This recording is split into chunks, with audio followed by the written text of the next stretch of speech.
Yeah, so the hub structure, and I'm going to set this expectation, it's a pain in the ass to set up. However, once you set it up, it will change your life. So what I found is like, I'm neurodivergent, and one of the issues of neurodivergency is the inability to defer gratification. So what it meant is that for my entire life, the money that I made, I spent.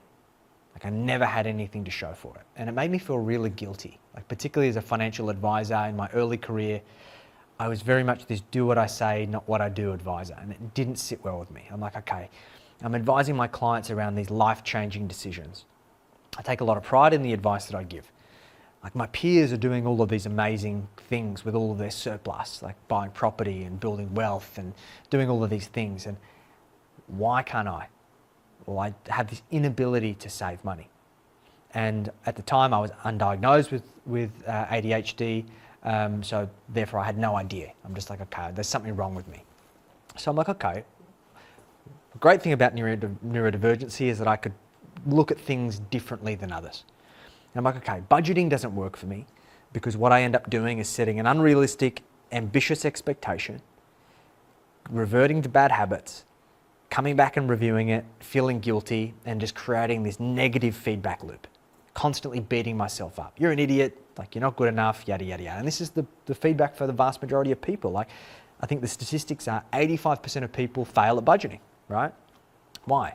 Because it doesn't control the behavior at the checkout. So what do? Well, I come up with this strategy and I've implemented this for over a decade now. I've now been able to build over $15 million in personal wealth as a result of implementing the hub structure as a foundational. And I haven't gone without anything. So what do? First, we set up a hub account. The hub account is a joint account between you and your partner, and that's where all income comes into. So it's the mothership. And the hub account pays for all of the fixed expenses, mortgage, rent, bills, groceries, anything that's a necessity of life, because we don't overspend on these things. Have a debit card for you, debit card for your partner, linked to the hub account, and write hub or fixed on the front. That's what we use when we go buy groceries. Then we make sure we've got an emergency fund in the hub, because for many people they use a credit card. And they use it for a couple of things. One, they think they're going to get the points, which I'll talk about shortly. And two, they want the certainty to know when they're at the checkout, they're not going to be embarrassed that there's not enough money, okay? So we do a study across all of our clients because we get data feeds for all of their bank accounts. And we were able to work out that for people who use credit cards for points, points are worth between 1% and 3% of your spending on average, okay? But we were able to work out that on average, people spend about 12 to 15% more when they use a credit card than when they use their own cash. And the reason for it is a behavioral principle called mental accounting. We justify financial decisions because of the points, because of the interest-free period, and because of the fact that it's not our money. So it means that for the vast majority of people, they're 10 to 12% worse off as a result of using a credit card, even if they pay it off monthly. So how do we fix it? We have an emergency fund in the hub. So for most of our clients, that number's between $10,000 and $20,000. And that becomes the new zero. So the hub account can never fall below that number, right? And that ensures that if we're going to go buy groceries or there's an emergency or whatever, we can tap that card with confidence. Next, spending. Spend account for you, spend account for your partner. Debit card for each. And we work out each week how much do you need to be able to live comfortably. So going out on the weekends, buying yourself a pair of shoes, whatever you need for a discretionary spending. Most of our clients, it's a number between $200 and $500 a week each. And the idea is that we do that transfer automated on a Friday from the hub to the spend accounts. So then you now have a segmented, guilt-free amount that you can spend on whatever you want. And there's 1 of 3 outcomes every week. 1, it's enough or it accumulates. 2, it's not enough and you run out midweek and you go, okay, I'm going to wait until the following week. Or 3, you really want to buy something, we do a one-off transfer from the hub and we buy it anyway. But it has required you to make a conscious decision to transfer the money before you've spent it. And what we find is that for most of our clients, they curb their discretionary spending by 20 to 30%. Next, bills account. So we want to make sure that for the lumpy bills that come quarterly, half yearly or yearly, we're setting the money aside in advance. Because what most people do is when those bills come up, they rob from savings, which makes them feel shit, or they put it on the credit card, which is not ideal. And then holidays. So you know how much you want to spend a year on holidays, let's put money aside each and every single month for it. So what that means is that we've got income that comes in, hub account, we know the fixed expenses, spend one, spend two, bills and holidays. We can now work out real surplus. Because if the hub account is growing, it means we're in surplus. If it's staying the same, we're at parity. And if it's going backwards, we're in deficit. And ideally, we want to allocate that surplus so it's working for us and it's completely automated. So once we set this up for our clients, like I've been running this for over a decade myself, I probably spend 5 or 10 minutes a month managing my personal finances. I don't need to run a budget because this is called bank balance accounting. I can look at a bank balance and I know exactly how I'm performing. Really simple. Pain in the ass to set up. For most of our clients, it takes them probably about 4 to 6 weeks to set it up and get into a rhythm. But overwhelmingly, if you look at our client case studies, our video testimonials, out of the hundreds of clients that have left reviews and case studies for us, they overwhelmingly rave about setting up the hub structure and how it's changed their lives. Like it's even saved marriages.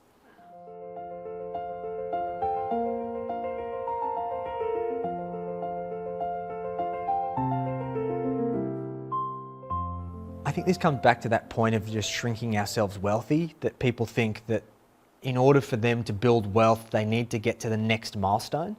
So for like many business owners, it's like, okay, once I get to 7 figures, everything's going to be okay. And then I can start building wealth. Interestingly, not a lot fundamentally changes once you get over 7 figures, aside from the complexity and extra stress and things that come with it.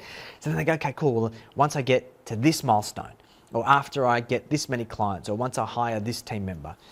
And the unfortunate reality is that there's never a right time. And we need to create the initial momentum. This once again comes back to that principle, Parkinson's law. Like, as human beings, we use the resources we have available.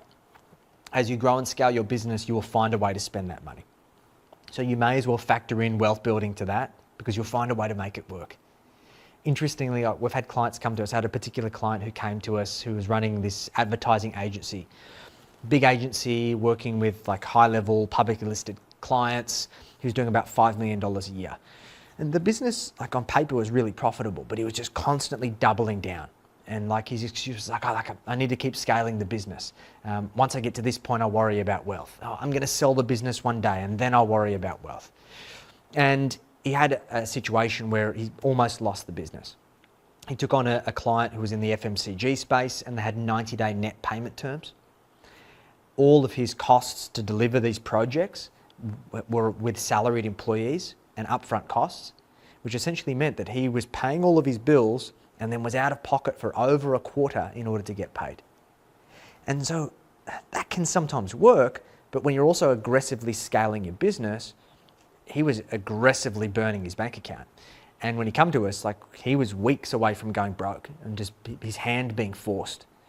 So we had to go through a big restructure exercise. We had to lay off a whole bunch of staff and he went through a really tough patch, but it was the wake up call that he needed because he's like, wow, okay, I'm not 10 foot tall and bulletproof.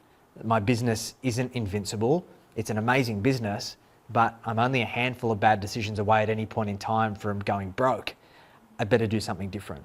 So when we turned the corner, and it took us about 9 months to get the business back to a good spot, build up a good war chest, we started paying himself a good salary and then taking profit distributions every quarter. And then what that allowed us to do is to start building a property portfolio, start building his share portfolio, start building his super. And then over a number of years, we were actually able to help him buy his commercial premises using his superannuation fund. And he was able to build a really great portfolio of wealth, coupled with the fact that his business was also still on a trajectory for sale.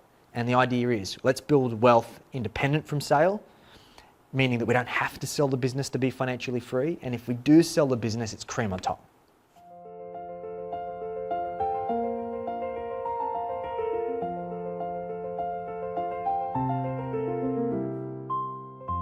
Yeah.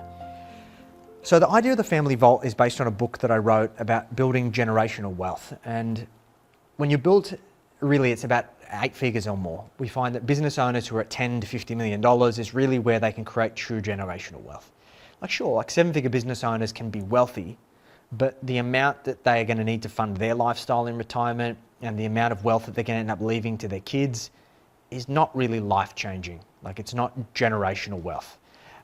So when we start getting to that $10 to $50 million mark, we really need to start thinking differently, because you're big enough where you're starting to make you've got significant wealth building potential, but you're still small enough that you aren't able to get access to the support that these super wealthy people do. So what we've got to realize is that the biggest risk is not being litigated, it's not divorce, it is not unforeseen events. The big risk is actually the transfer of wealth to future generations. So there is a phenomena, and I guess most people have heard of the Rockefeller family. The Rockefellers have been able to transfer a generation. I think they're on their 10th or 11th generation of wealth transfer, where they've created over more than 100 years of significantly wealthy individuals that more or less are good standing, have good reputation. And the reason why they've been able to do that is because they've got a system. Compared to, at the same time period, similarly wealthy family by the name of the Vanderbilts, headed by a guy called Cornelius Vanderbilt, had the same amount of wealth as the Rockefellers at the time, but didn't create a generational wealth transfer system. And by the time that they got to the 1970s, the family was completely broke. So what's the difference between the Rockefellers and the Vanderbilts? It's family governance. The unfortunate thing I see for business owners who are self-made millionaires is that they do not take the time to educate the next generation about how to inherit wealth and how to be a steward for wealth. They just think that, I wasn't well off, I've built all of this wealth, I'm just going to gift it to my kids so they don't have to go through the same hardship. But more often than not, it's taken for granted. And there's a saying in generational transfer, from shirt sleeves to shirt sleeves, which essentially means the first generation makes it, the second generation spends it, and then the third generation starts again. So you've got to realize that you are handing a significant burden to future generations, so you owe it to create a structure that ensures that you set them up for success, that the wealth that you leave them is a blessing, not a curse. And we've got a framework around this.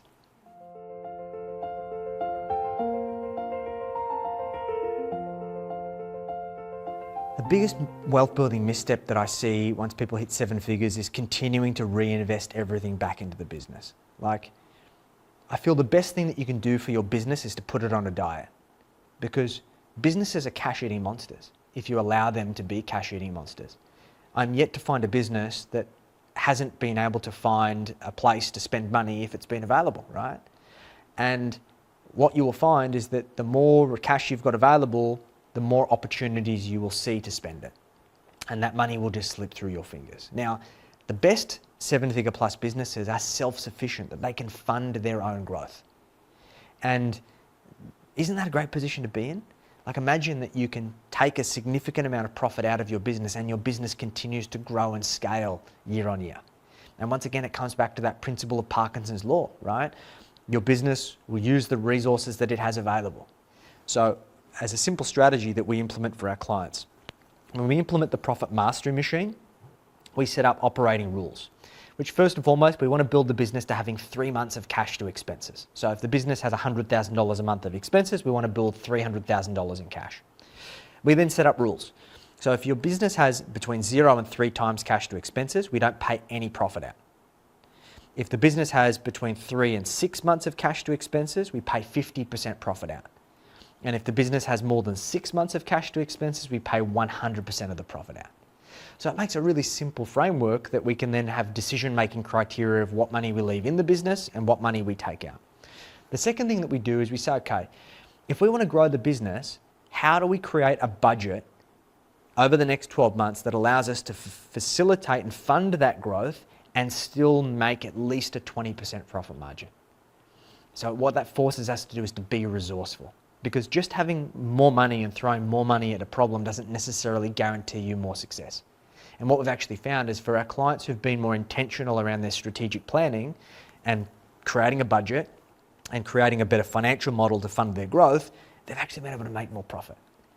So it's really important that we're intentional around that allocation of cash and that we're taking money off the table.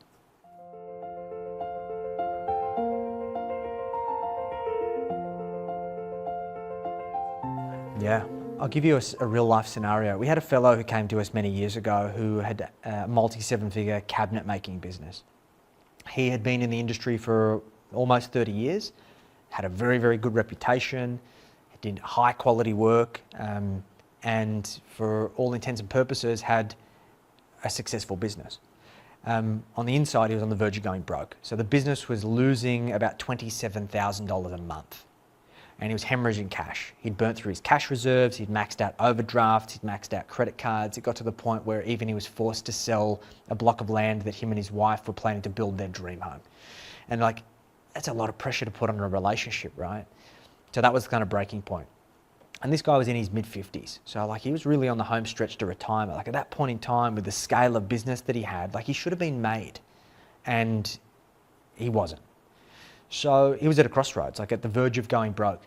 So we were able to help him implement a strategy that allowed him over the period of 9 months to go back to having significant profits. We actually went from about a $27,000 a month loss to a $30,000 a month profit, which was massive. But it still didn't really solve the fact that he only had 5 years left. And the unfortunate reality was that he'd left it too late. Like if he could have come to me 5 years sooner, we could have drastically changed the trajectory. The harsh reality for him is that he wasn't going to be able to retire at 60 and he had to keep working until potentially he was 65 or potentially older, just because of the economics of the business. Another scenario is we had a client who came to us, a really young fella who was starting an AC business.